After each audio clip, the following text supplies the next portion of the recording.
Because it is our Guru who will bring us to God realization. It is our Guru who holds our hand and walks us to God.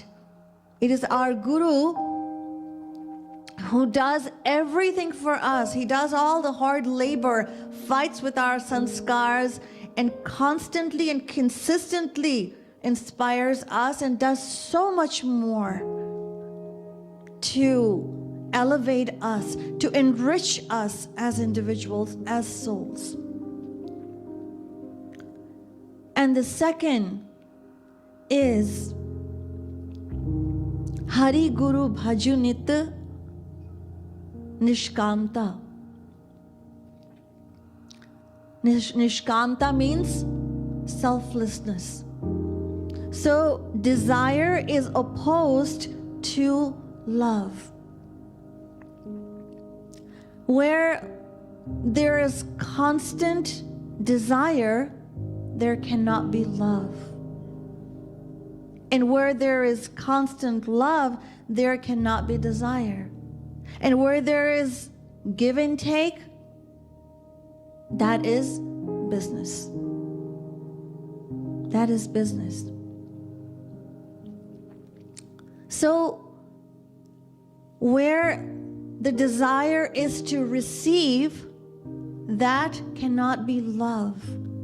But where one gives everything, and even so, the attitude is and the desire is to continue giving even more and more and more, that is love. That is love. And this love,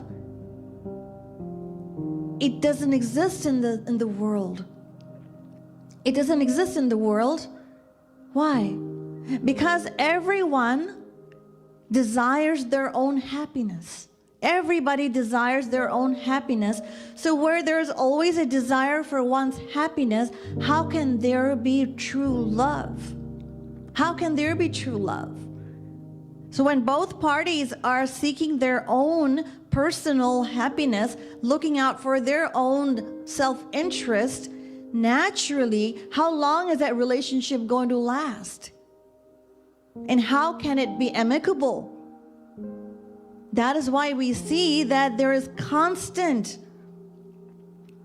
dispute and conflict between a husband and wife, son and father. There's constant. When both parties are looking for their own happiness, inevitably there is going to be conflict.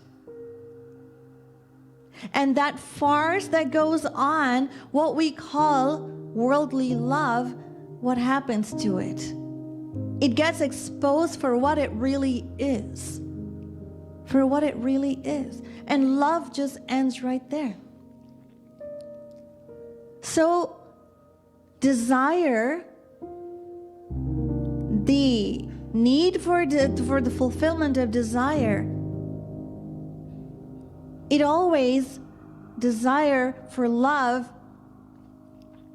for worldly love, it always decreases. But divine love has a nature to always multiply endlessly for eternity. That is why the scriptures say that love is light and desire is darkness. And then there is selflessness. Sri Maharaji tells us that we must practice to never forget God for even a moment. For even one moment, we should not forget. Although we intermittently remember God, but not continuously, not constantly. And that is what we need to do, is remember Him constantly. We may devote and dedicate time to devotion. We set aside time for devotion. And even though during our sadhana and prayer, we remember and absorb our mind in the loving remembrance. However, throughout the day, we forget.